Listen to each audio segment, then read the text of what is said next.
Good morning, everyone. So today I didn't pick a great morning, I think, to do this, but that's okay. The light isn't ideal because it is snowing outside. There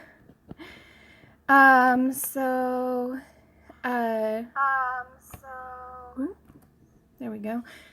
So it's kind of a weird, funny light, but hopefully the sun is supposed to come up in just a moment, so hopefully the light will improve, but it might not, and that's okay. We'll just do what we can. So I'm going to work today on this little mushroom right there. And I've been really enjoying you guys, your comments, all of what you're asking me for. So just keep it coming. So before I do these little mushrooms, I'm just going to really quick just make sure that the background is resolved, because I'm going to do those white gel pen outlines after I'm done. And for that, you really do want to have the background pretty much at least around the edges of the object that you're working with. You want to have that sort of fixed up and ready. So, and you can see I sharpened my pencils. I needed to do that for a different project. They needed to be sharp. And I'm actually still using my old set because I'm waiting for a nice case to come. I'm afraid to take those pencils out and use them. So I have played around with them. I made a color chart. Here, I'll show you guys. I have an okay case, but it is not really what I wanted. Here it is. So I made a color chart of all of the colors that I got. So we have, so I did do that, so that's good.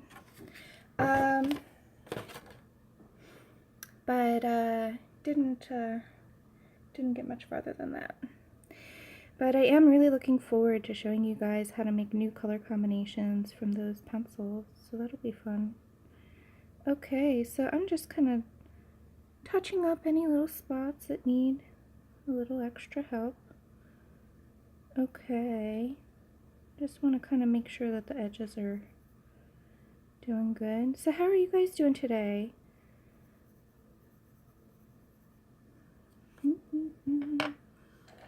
Alright, feel free, I can see the live chat, so I'll be answering your questions and comments right in the video.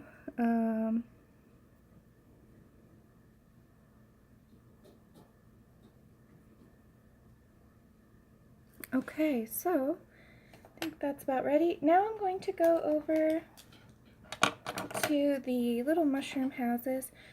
So what I want to do is the one in this one is going to be, this one here is in kind of like the shade, if you think about it. Here, let me zoom in a little so that way you can really see. Oh, not that far. So this little mushroom hut that I've already done is sort of, it's not in the shadow, that's the wrong way to say it, but it's definitely not in this beam of light, you know, so it's not going to glow the same way. So I'm going to leave this little mushroom and this little mushroom, the two that are in the beams of light, I'm going to leave those till the end. I'm going to focus on these two for right now. So what I'm going to do, I'm going to start off with PC 943 burnt ochre, and I apologize about my nails. I know I should fix them up.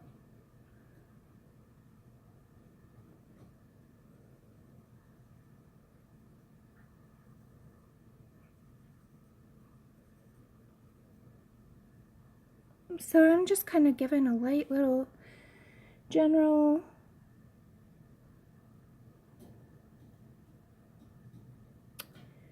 shadow. So I'm going to start to lay in the shadows. So I'm putting it in the middle of the mushroom because since it's backlit a little bit, the sides and the top will be brighter lit than the middle and the bottom. Well, hello, I have Artist Mary Wadel. I'm not sure how to say that, but welcome. Nice to meet you. How you doing? Alright. The chat is happening, guys. Alright, so we got a little kitty in the mix. This is gonna be interesting. We got a kitty cat, see? Abby. Alright. That's always fun. Let's just get her out of here. Alright. Okay, so now I'm even more impaired. I'm holding a kitty cat. But I think we can make it work. Alright, so now I'm starting to give a little bit more shadow to just under this goopy, I don't know what this is, if it's supposed to be like goop or paint, or I don't know what it is, but I'm making it into like just a slightly different color. So that's sort of where I'm going to get started, but I want to move over into PC 1013. This is, oh, sorry, it's in the shadow. PC 1013 Deco Peach. Now I'm going to massage this color over that color, but I'm not burnishing yet. I'm just layering.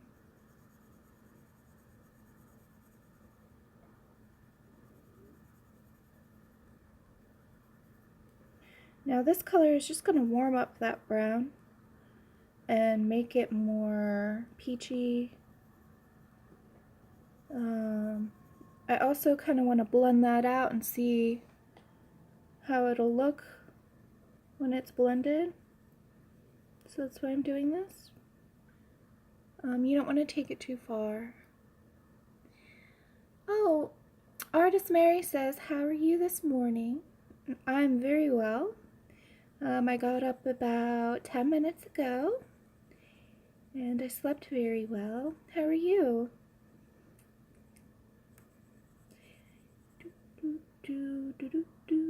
Okay, we've got, now it looks like I overshot the sky color on this one spot here.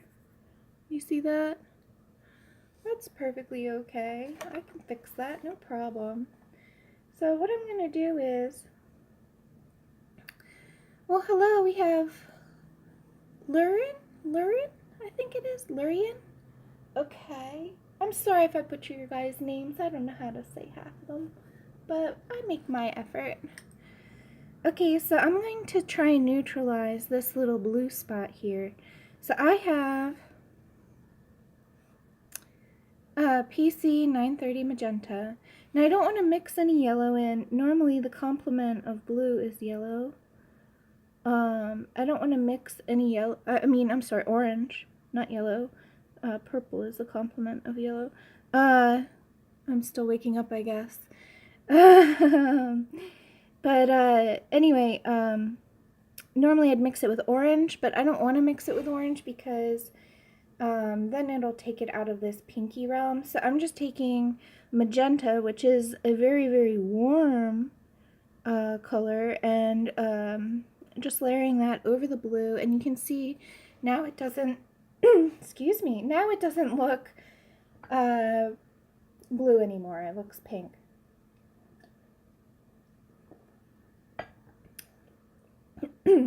Alright, so, and it's okay that it has like that bluey tone to it. It just looks like it's in the shadow. That's totally fine.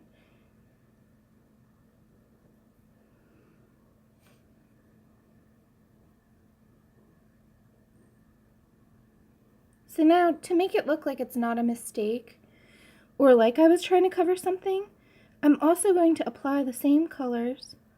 So I'm going to grab my sky color here. So that is PC 930 True Blue, and I'm just going to layer that over. Now see, the key to making mistakes look intentional is to not just leave it in one spot, but apply the same thing that you did everywhere. And now it looks like it's supposed to be there. Aww. Well, I'm sorry this is too early. Yeah, it's early for me too. It's 7 a.m. here. I have a very busy day today, or I would have done it a little later, but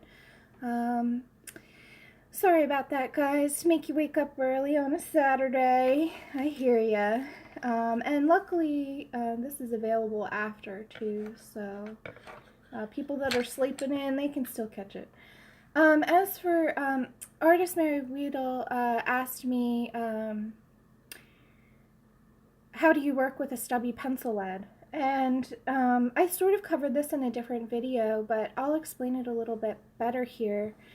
I work with a stubby pencil lead first of all because I'm used to doing that. All right, I'll keep drawing while I'm talking. So I'm gonna use PC 922 Poppy Red. I work with a stubby pencil by, so you can see this one is sort of stubby. It's not as bad as some of them, right? But it's not sharp anymore. But what I do is I use the side of the pencil for most of my laydown work. So I'm going to do that right here, right? And if you use the side of the pencil like this, then over time, I don't know if you can see, but you can create your own point, your own tip.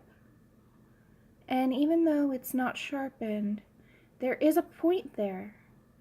And then when I need to get down into a little crevice or crack, then instead of laying it to the side like this, I'll come up and down and use that little point that I have. I don't know if you guys can see this or not, but it does have a point to it, and it is fairly sharp. So what I say is, like, you can work with blunt pencils, and this saves your pencils. If you can work this way, I've had the same pencil set for a long time, and it's not that I don't use them. I've been using them very much, but you know, I save a lot of pencil by not shaving it away and making it too sharp all the time. So this is just a technique I learned because I was actually pretty poor as a kid growing up. Didn't have a lot. My mom did the best she could, and she's awesome. And I don't want to make people think like I grew up like, you know, destitute or something, but asking for art supplies for my mom sometimes was just a no-go. Like she just couldn't afford it. So I would try to make my materials last as long as possible, so that way I was asking her less frequently. And so this technique, and I do that with, like, I don't throw away a tube of paint until I've squeezed every last drop out of it. I actually have a tube wringer I use, and I've cut open tubes of paint just to get the last little bits. So I just am very frugal with my supplies because I use so many of them, and they do get expensive. Okay, so now I'm going to bring this little mushroom. I think I want to, well, first of all, let's actually do this little bottom area. But I think I want to bring this little mushroom. I'm sorry about the shadows. I wish that the sun would come up, but it is snowing outside, guys. It is like full-on blizzard. So over time, you get used to working this way. And it isn't for everybody. If you really like a sharp pencil, then don't feel obligated to just change your method. But I just have gotten used to this technique. And so that is how I work.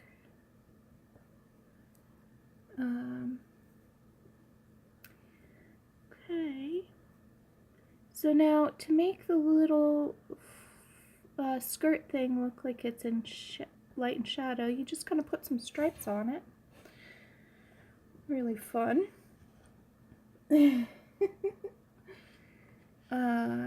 Okay. So now I'm going to make this one. All the little mushrooms are going to be slightly different in color, just to give a little bit of whimsy to it.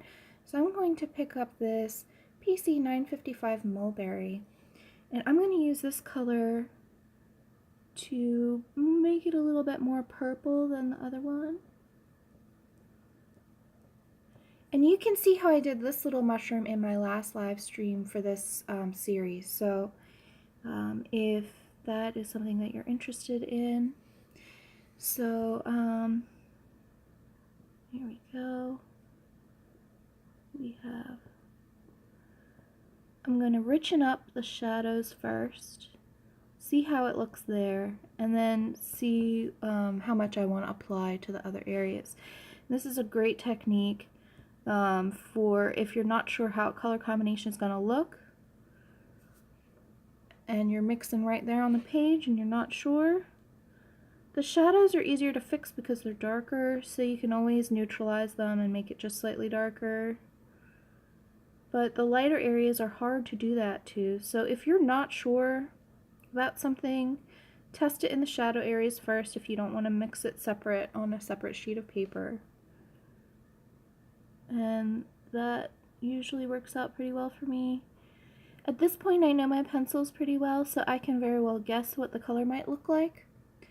But if that's not something that you've developed yet, then that technique is a great way to go. Okay, so you can see I really like the way that this is starting to turn out. It's just slightly purplier than the pink one.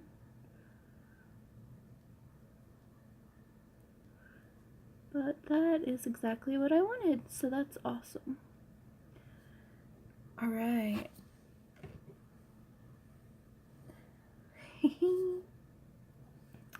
So, I just posted a video yesterday about, and it was sort of like a rant really, and I'm curious what people's reactions are going to be to that. That's going to be interesting. I'm curious if somebody disagrees with me is what it is. I do know some people really do take coloring very much like a competition, so if you guys are out there and you're watching this one too, don't, just take my video as opinion only. Don't be offended. Alright, so now I'm starting to lay down just very gently, and you see, again, I'm using the side of the pencil. So this will cultivate a tip, because I just used that tip up a little bit to get into all the little nooks and crannies of that mushroom. So now I'm going to use the side of the pencil, and that tip will eventually come back, so long as I rotate the pencil.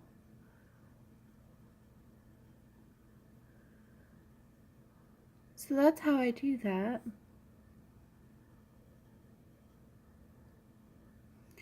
Okay, so I want the top to be a little bit more orangey and less purple. So I'm going to pick this PC 1001 Salmon Pink. And I'm going to take this and start at the bottom, and now at this point I am pressing medium hard. And the reason why is because I want this to be pretty light in color. So I'm pretty happy already with it, but I just want to kind of bring it more into the salmon peachy type realm and less light peach. So I'm going to deepen up this spot here in the middle, because like we said, the top and the sides are going to be bright, and actually I'm going to get rid of them just like this one with the white gel pen to really give it dimensionality. But the middle, in the very middle of this mushroom, it should be a warmer, deeper color. So I'm just building in layers until I get the desired darkness.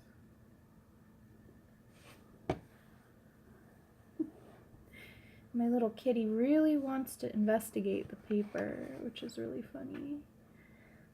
Yeah, here, wait, I'll show you guys. She is right here, right in my lap. She just wants to know what's happening. So that's kind of cute. Okay. Okay, I'm gonna pick,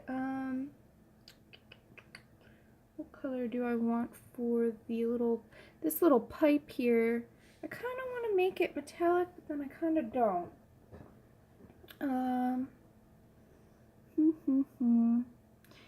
Yeah, I think I'll make it, yeah, like a silvery metallic color. So actually for silver, I like to start out with a base of PC 901 rather. I don't know why I said 1000.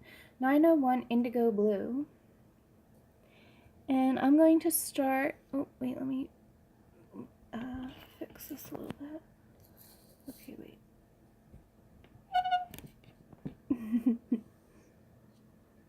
This guy here. So I'm going to start out first by doing the shadows.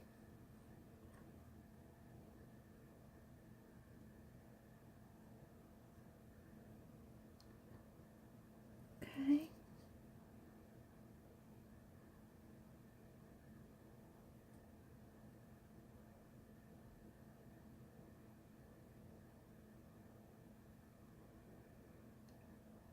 Alright, and then since it's round, there will be a shadow here at the base. And now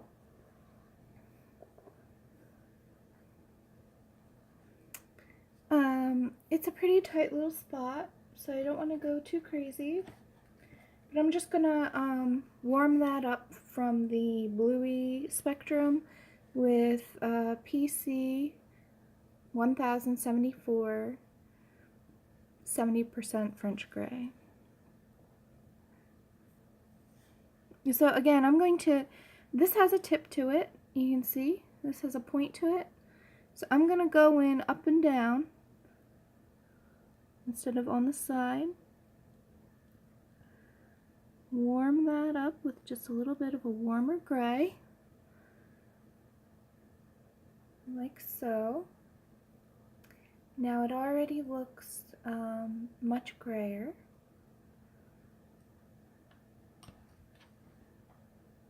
Alright, so let me just get this better situated for you guys. There we go. So then I'm going to also, I'm also going to do the window treatment, but I think I want to bring that more into the brown.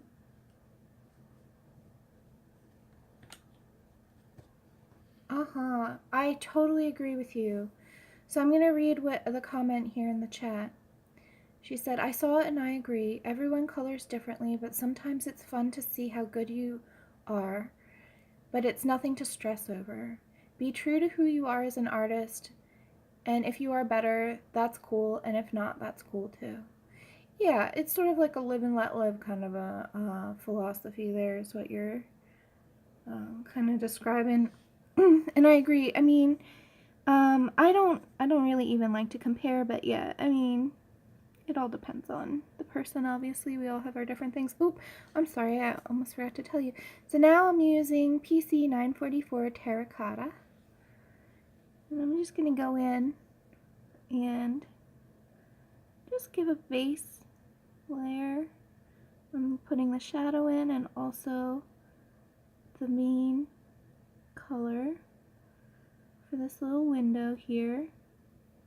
So this is another example of when you can use a blunt pencil to your advantage. I just went over the whole area and I just erred on the side of the shadow, so if I went over the line then it would be in the shadow area. So that's another way to work with a non-precise pencil. Just err on the side of the shadow side and then it will look perfect. So now I'm going to go back to PC 955 Mulberry, and I'm going to go into the shadows that I just created with that brown.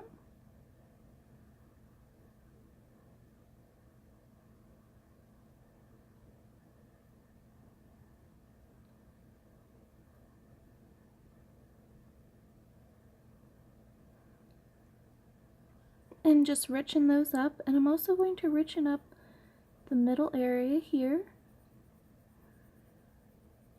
Now the thing about this white gel pen is, without any contrast or any darker color, like I need to darken this just up enough just so that that pen really shines through. So now that's starting to really feel rich enough. So that way, when I throw that pen over it, it's really gonna pop and not just get lost. Because the thing about that gel pen is once you put it down, it's really kind of hard to work over top of it. So you kind of want to have most of the colored pencil, I mean, I'm not saying you can't, but you want to have most of the colored pencil buttoned up before you even go there. Just make your life a lot easier. Alright, so then I want to richen up that same spot there with the little dollop of something, whatever it is, on the top. So I'm going to go back to my PC 922 Poppy Red and just come in here with the shadow and that line, that edge of the goop. Do you see how I'm darkening this so that way it feels like now it's like got some volume to it? So again, I'm erring on the shadow side since the beam of light is coming from this way. I'm putting most of the shadows on the dark side, so you know, sort of the opposite direction of where the light is coming from. Okay, like so. And now be careful here, because if you see, the beam of light is right, here I'll zoom out a little. So the beam of light is right here. So really this area has to be a lot lighter, this little, because it's pretty close to that light. So I'm going to be really careful. And just put a tiny little tinge of it.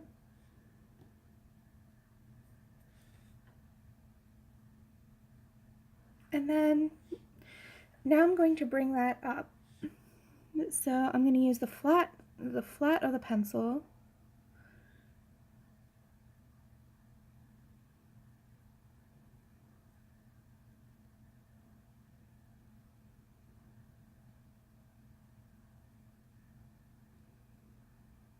Just to warm up and richen this little, whatever that is. Okay, so now I'm going to, the window looks, now that everything else is starting to form up, the window looks too bare. So, and I kind of like to develop an area all at once, so that way I kind of get the context a lot better. So I'm going to go back in with my PC 901 Indigo Blue. And now since the beam of light is coming from this direction, I'm going to use that direction, so I'm just going to put little soft stripes in that direction in the window. Kind of fighting with the shadows a little bit, so I'm just going to darken up that little corner. And that little trick is great. You just pick what the light direction is and then do the stripes in the window in that same direction, and what you'll get is a pretty cool result. Okay, so I also want to work on, I'm going to zoom out just a wee bit, and work on this little Smoky. And for that, I'm going to use this PC 1074 70% French Gray. I love this color. This is one of my favorite colors in the box. So it's good for so many things. So I'm going in the dark side, and I'm actually going over the line, as you can see. I'm not worried about that line at all, because smoke just does not stay in one place. So we can do pretty much whatever we want over here. Coloring outside the lines is totally okay. In fact, I encourage it.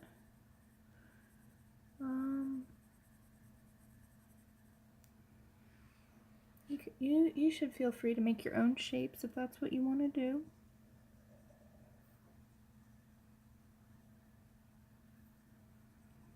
So I'm just trying to give this little smoky formation some kind of shape. So you can see I'm kind of working on the bottom areas first, trying to give it some volume and definition. Now I'm going to be working on the flat side of the pencil to bring that up and out into the other areas, and also up here where it would be softer.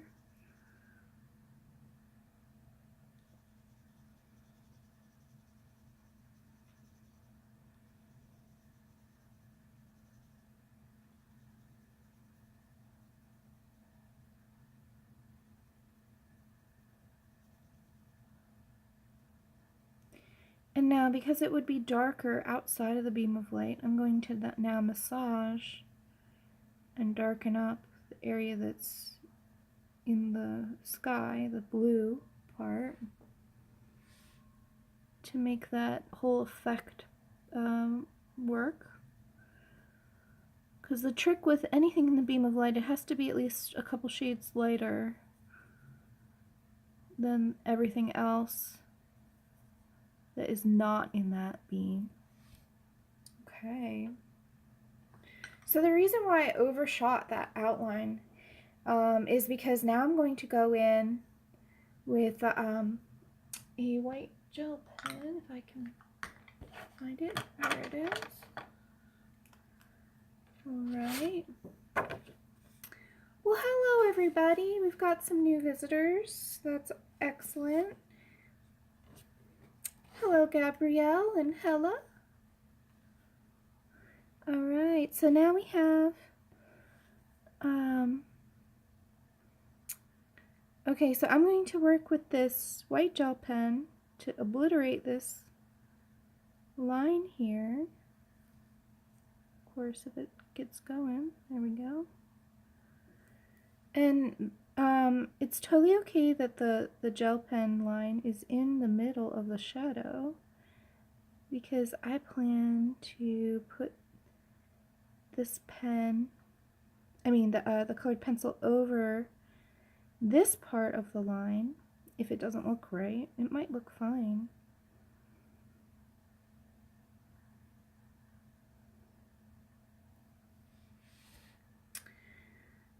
I actually don't mind it. We'll see at the end how I feel, but okay. So I'm just covering the black dots and all of the black lines with this pen.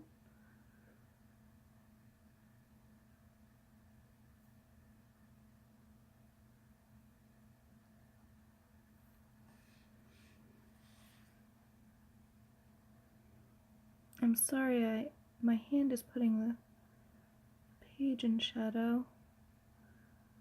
That's unfortunate. Let's see if I can can sort of rotate this, that way it's a little bit better. So the trick with the gel pen is just to take your time. Alright.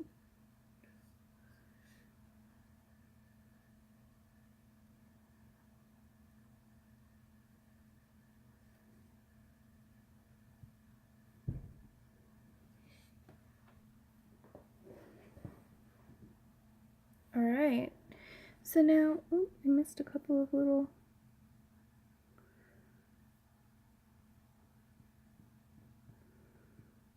okay. So I'll zoom out a little so that you guys can get a better overall look. So that's the way, yeah, so what I'll do is when this dries, so probably at the end of this clip, I will then go over that white gel pen just in the areas where it's super dark and just sort of fuzz out that line a little bit.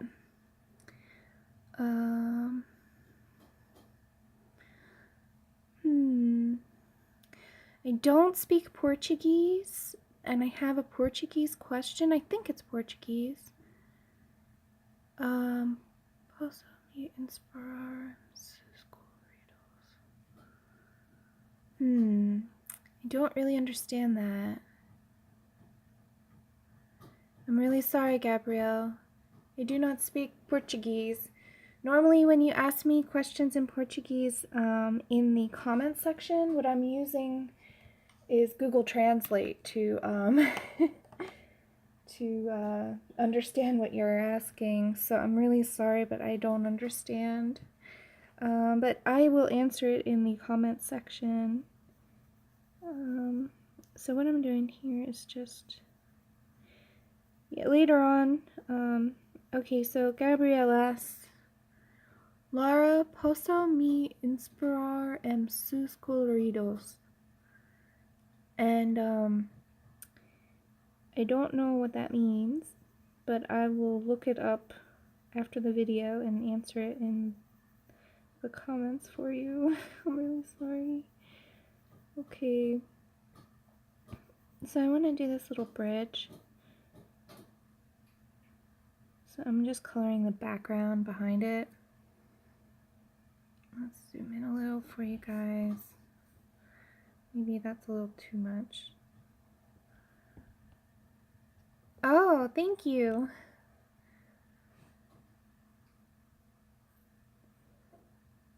Okay.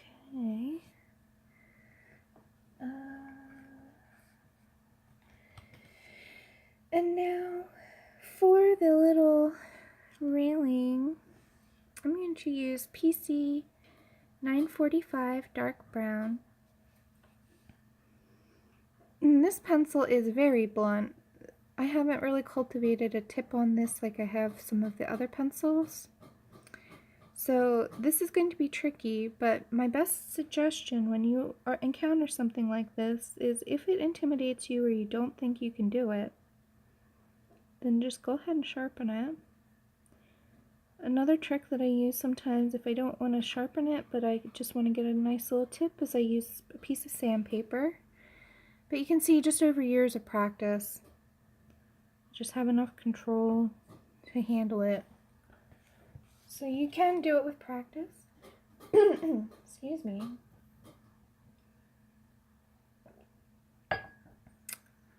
Alright. Now I'm using French Gray, the 70% French Gray, because I feel like these shadows down here are a little bit too pinky. I want this more like a beigey brown with just a hint of that pink. So it's funny because when you look at things in context, all of a sudden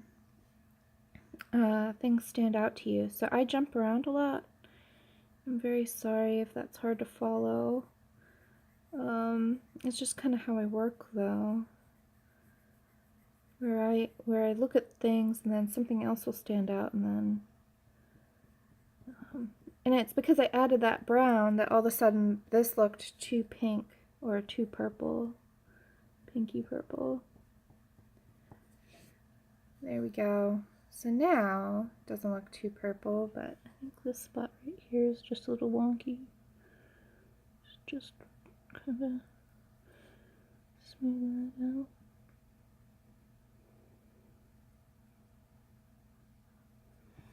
Much better. Okay, so still a little bit too bright right here. There we go. Okay. Thank you, Gabrielle. Thank you very much. Says lovely background. So thank you. I'm glad you guys like it.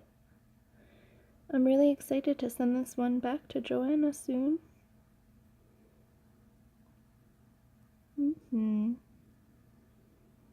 Okay, so now let's get this.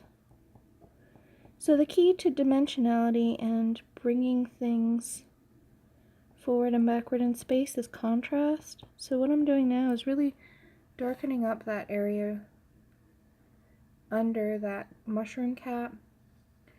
Really important to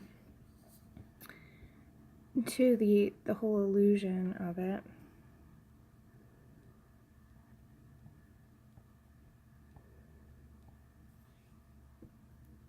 Like so. And now I'm going to start going in. Let's see, I think we're ready for the pen, the gel pen. So, alright, and I think I might finish this, which is great because my whole goal was to really do this from start to finish so you guys could really see it. Okay. So now this white gel pen is going to go wherever the light will hit. So I'm going to, and then I leave the lines that would not go away. So I'm going to do that there and bring it up here. I'm going to do that little spot there. So I'm just picking the areas that are in the light.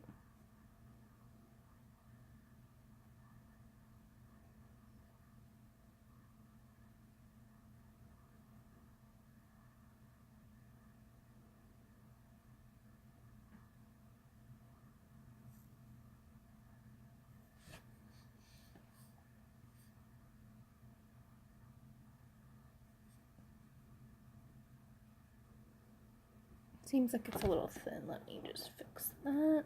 There we go, a little bit thicker. You need it to be the right consistency or it won't cover completely. There we go. And now, this is tricky because of the bridge. So I'm going to do the top of the bridge there. And pretty much leave. I'm going to do some dots actually. There we go. And what I'm going to do is with those dots, so that I use dots when I want it to have like a half and half kind of a look. So what I'll do with those dots later is I'm going to color them the color that's there. So it's like that light pinky. Okay. And now I'm also going to do this here.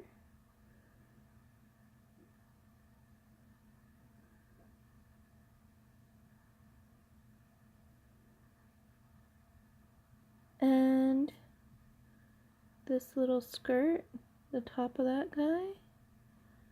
And I'm going to dot this spot right here. And I'm also going to give a white gel pen outline just to this little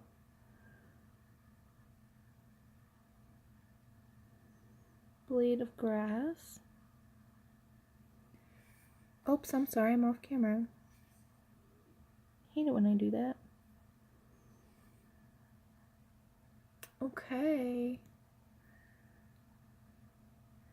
Alright, so I have Matilda here. She's so sweet, gave me a compliment. Thank you so much. Alright. I'm so glad you guys like it. And Gabrielle says, beautiful coloring book. Thank you. Yeah, you guys, I do have a coloring book of my own.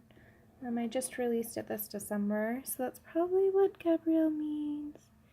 It's called Bluebell Woods. Alright, so now I'm just sort of looking at whatever else might need that gel pen. So let's zoom out a little and get an overall overview. So you can see that little guy really close, but now that I see the gel pen, I feel like the top and the middle is just a little bit too light still. So that's okay because it doesn't touch the gel pen, so we're good. So what I'm going to do is very carefully with PC 955 Mulberry, go in, and this is what I mean by context. Once you see something in relation to other things, it really becomes clear. Always better to go too light first though and have to darken up than the other way where it's not easy.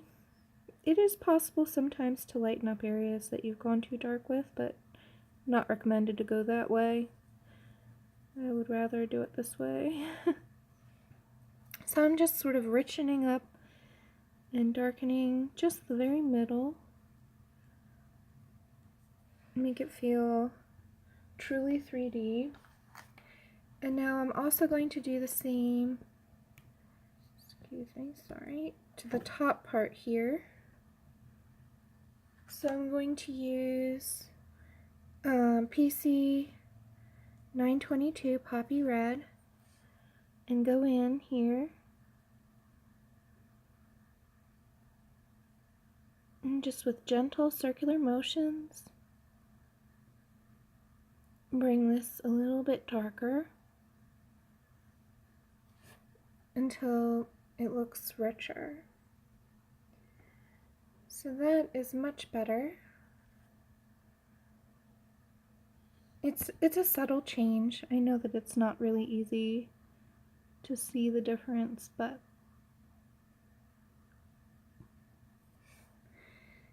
just makes it look a little bit rounder. Oh, I have another comment. Let's see. Oh, okay. Matilda asks, I commented on your other vids, but I would love to know how you get ideas in what backgrounds to do. It's a thing I really struggle with. I never know what to do for backgrounds and how to execute it. That's a really good question, and actually I'll encourage you to stick around and watch my channel all throughout January because I'm going to be doing a tutorial series on backgrounds, so that'll be something that I'm going to extensively cover this month coming up. But just to answer it briefly right now, and I'll keep working as so I'm just going to keep sort of just deepening up this until I really feel it's good. Okay, so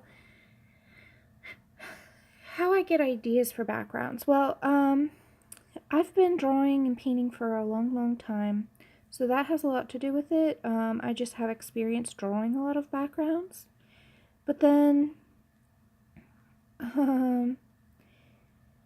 I guess, like, so for this page, how I got the idea, let me actually grab the other page and zoom out a little so that you guys can see what I'm talking about. So let me grab this page.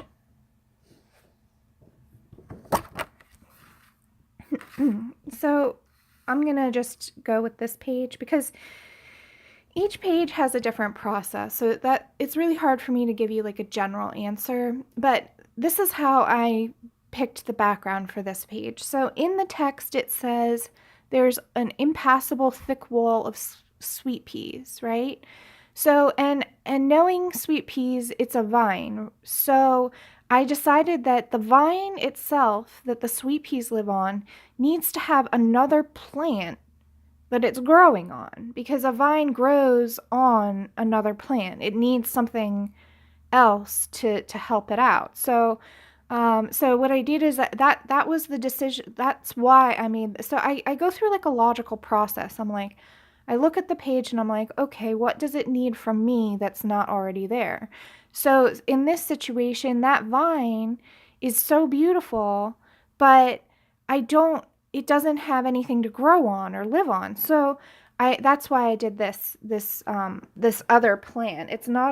This plant is not a part of that plant. It's actually a separate plant. That's why I made the leaf shapes bigger and different. That was intentional.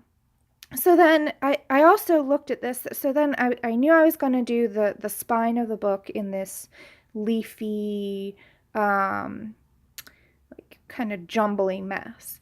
But then I also knew that I wanted this text and this text to be bright and easy to read. So I thought, okay, well, I have this big vine and it might block out the light. So I could have beams of light coming through, and that's how I decided to do the beams of light. And I generally like this sort of effect. I've done it before on other pages, and I just sort of like the way it looks. It's very dramatic. So that's why I chose to do the beams of light, and I tried to put the beams of light mostly in the areas you see, like this beam is straddling this text, and this beam is straddling this text. So I did that with a design in mind to really make this book readable. Now, these beams of light aren't finished. They are not going to remain white. I'm going to make them a very much lighter blue, but it will still be readable enough, and probably actually let the background of the text be white. So you will get a fuzzy kind of soft glow around the text, because the text will remain white and the beam of light will be slightly blue. Like I'm going to extend this blue and make it look like this cloud is continuing through the beam, for example. But how I decided that was mostly based on what was there. So I wanted the text to be light, so that's why I picked the beams. It really had everything to do with making that text readable. And then as far as Ivy, I added Ivy to the page. She was not there. But when I read the text, it says, she noticed a tiny golden bell tied to a tendril of a pea shoot. And then later on she says, she rang the bell and waited, right? So in this whole page, Ivy wasn't there. And I love the page, don't get me wrong, but I felt like she should be there ringing the bell if that's what it says in the text. So I drew in Ivy. And then for the rest of the background, I just wanted it to feel like a bright, beautiful, sunny day. So that's why I did like big, fluffy clouds in the background. So that's how I decided this background. It was more a logical thought process than it was like a true inspiration. But a lot of pages, sorry, I'm trying to get this back. A lot of pages, I also have a look at the page, and to be honest with you, I have developed over time a technique where I visualize what I'm going to do. So some pages when I'm before I even start, I have a picture in my head of every single thing and how it will look. So in that situation, it's not really so much a matter of like deciding a background, or it's more like it's just sort of I'm just like executing what I already see in my head.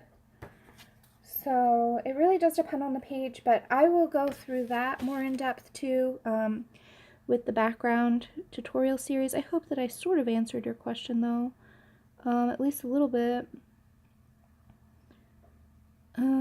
Okay, so now I'm going to just do this little window here, and that came out really gloopy, so I'm going to have to fix it. Let's see if I can sort of, there we go. Okay guys, I'm going to go in now. Let's see if it's any better. Yep.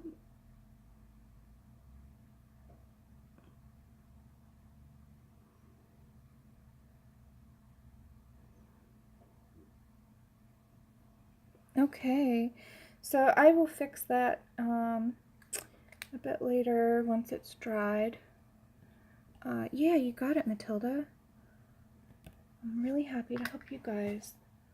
Alright, so now, remember I said earlier I want to sort of darken up the spot. Let's see if it's ready. So what I'm going to do is just pick a spot and sort of test it gently. Alright, it looks like the gel pen is not coming up. So now I'm going to just gently go over this gel pen line with the same French Gray PC 1074.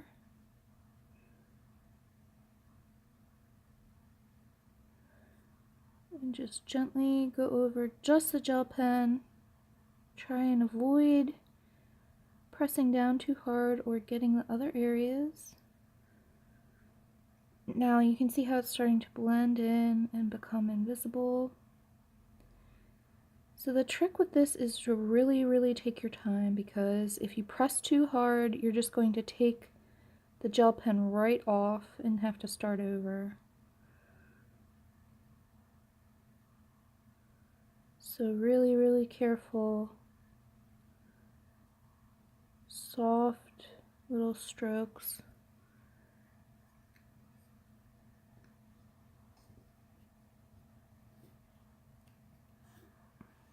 But already it's starting to disappear. And this is a technique I use quite often for getting rid of white outlines. I mean black outlines, or yeah, I mean they are white now, so a white outline. Now I'm gonna leave the other gel pen because it's in the light area, and that's totally fine. It's in the highlights. Excuse me. I have a little cold still, but it's getting much better.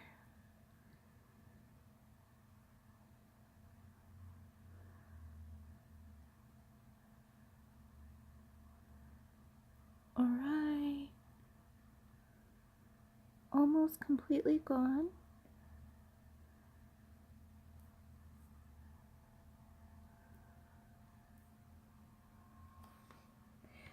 So when I zoom out, you'll see it is pretty well gone. You really don't see it too much. Now I don't mind the white up here, but I am going to sort of blend it so that it's not so harsh. Just right here where it sort of meets that darker line. Blend it all up in. And that's starting to look pretty blended. Now there's a couple of little spots, so let me just get down, and sometimes taking a step back and looking at it overall will give you a really good sense of what needs doing. So if you aren't sure where to go next, just take a step back and look at it for a sec.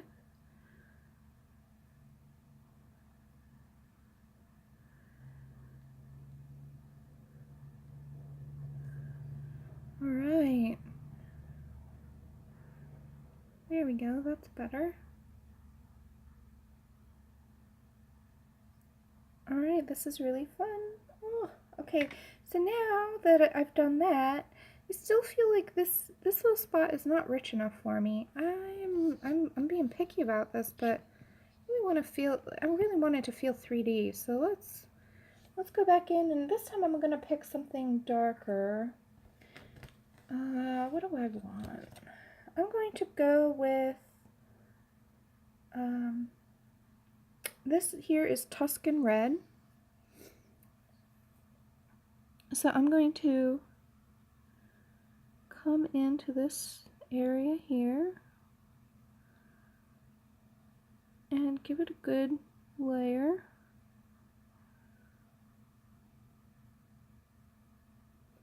And now I put the gel pen down, right? So now this is tricky,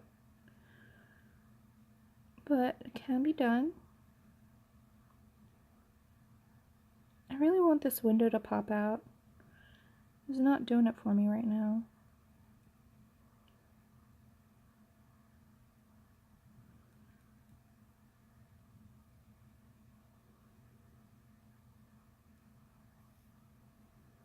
Here we go. This is starting to get to a point where I want it to be.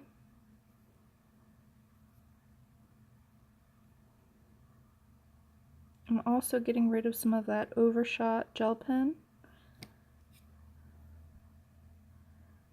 That looks better too.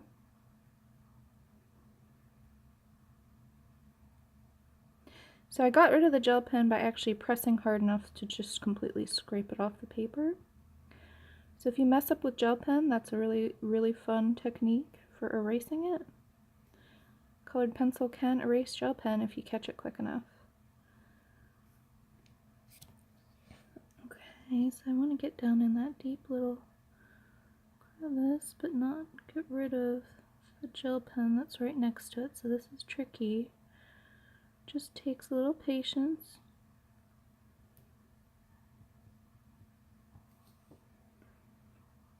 Okay. And now, really quick, I'm gonna actually, where is that pen? Here it is. Really quick, I just want to kind of darken up a spot that I feel like I'm just not able to get. So I'm actually gonna grab, I have here my Faber-Castell extra small black Pitt pen. And I do this sometimes when I'm just needing a little touch of black. There we go. And then also just darken this spot right here. Much better. I just wasn't getting the depth that I wanted, so just giving a tiny pop of black. Let's see. And now, alright, so now it's time to start burnishing. And I'm actually going to burnish with this PC 1001 Salmon Pink.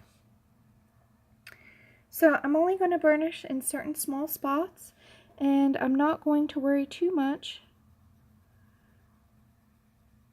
about getting everywhere. And again, the reason why is I kind of want this to be soft. And so I'm not even pressing super hard. I'm just sort of blending the areas that need blending, leaving the spots that don't.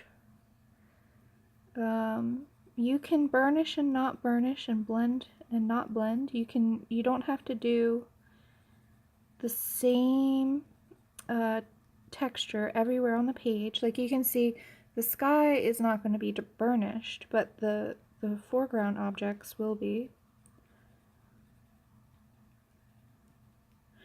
Alright, so, and I only burnish at the end after I'm satisfied.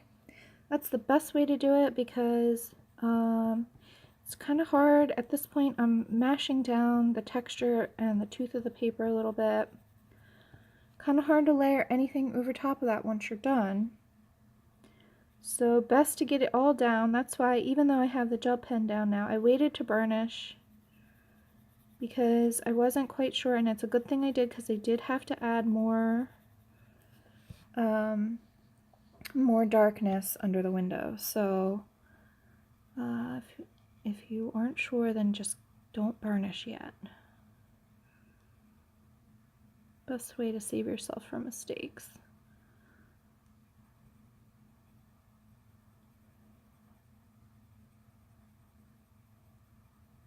So I'm just burnishing, and someone has asked me about burnishing with a blunt pencil. You can see here I'm doing it right here with the flat of the pencil. Small little circular strokes and just pressing with the right medium hard pressure until it blends out and becomes. Now I'm actually not going to mash it all down, so you can see there's still some tooth left. It's not completely burnished. I do that because since this whole entire area is not completed, if I need to make small tweaks at the end, I'm leaving myself a little bit of tooth so that way I can do that.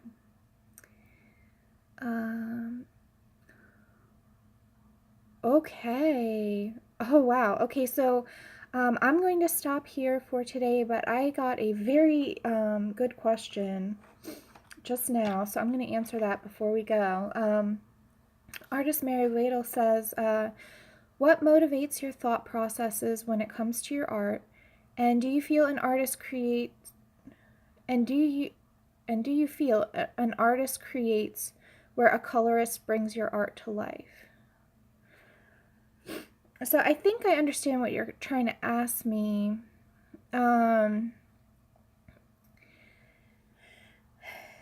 As far as my motivation goes, I am always trying to create something that tells a story that looks good and looks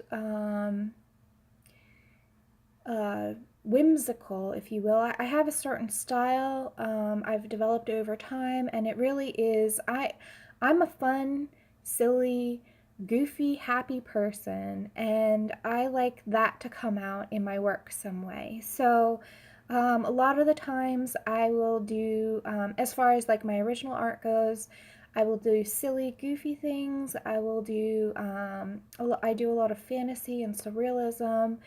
And but mostly my goal with my own personal art and my my thought processes that I'm going through with my original work, um,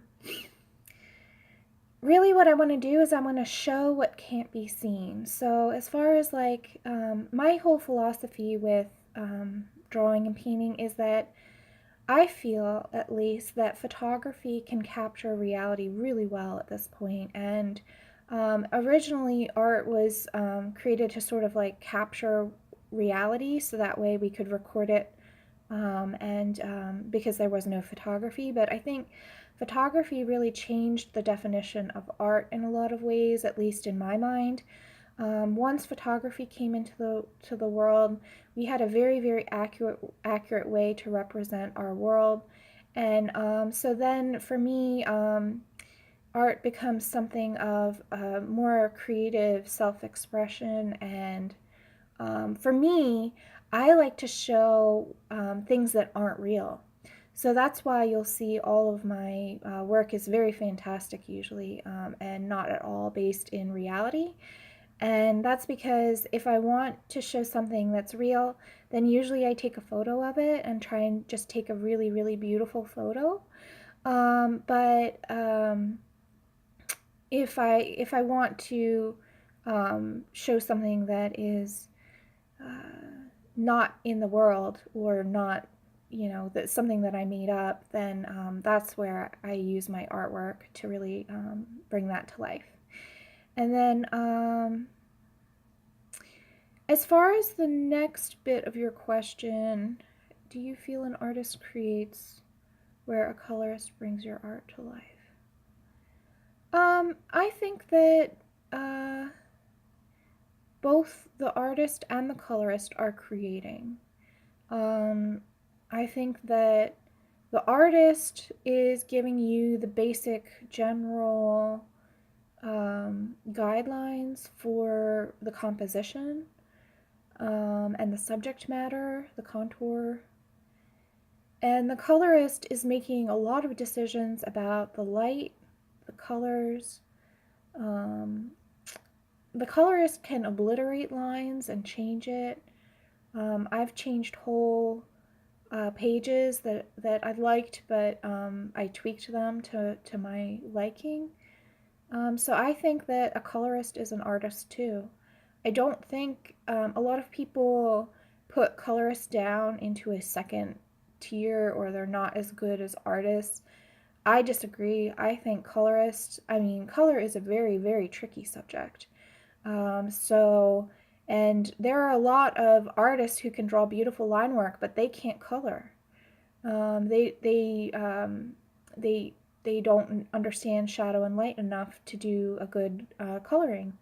And say vice versa, there are wonderful colorists out there who just can't do line work.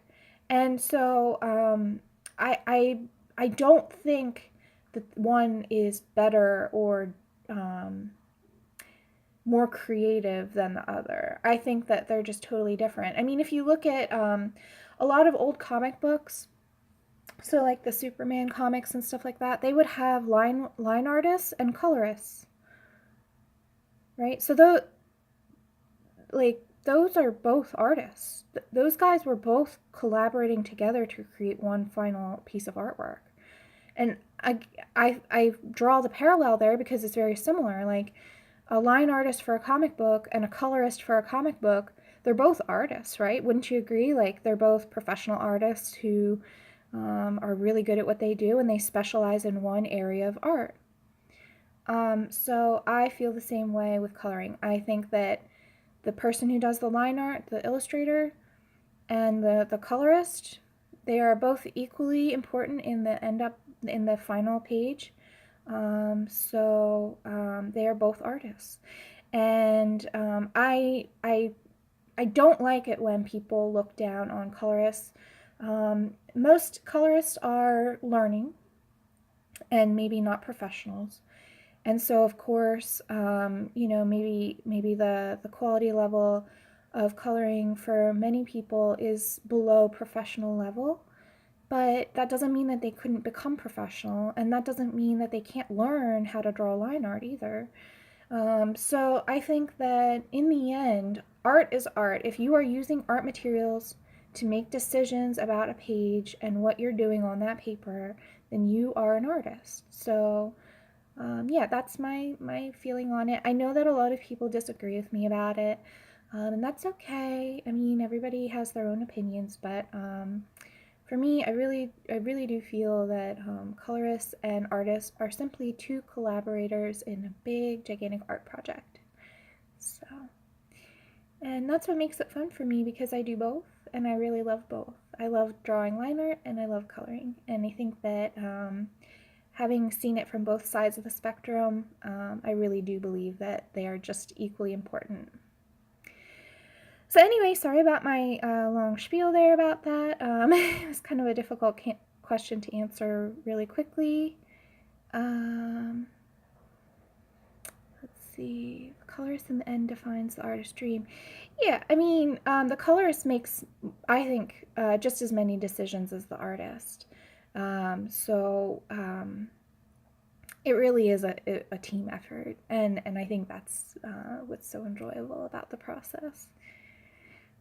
But yeah, the colorist makes a lot of decisions and can change the entire. I mean, for me, a coloring page is just a springboard. It's just like a starting point, and then you can do whatever you want to it, right? I mean, there's no rules. There's no, oh, you have to color it a certain way, right? So you can do whatever you want.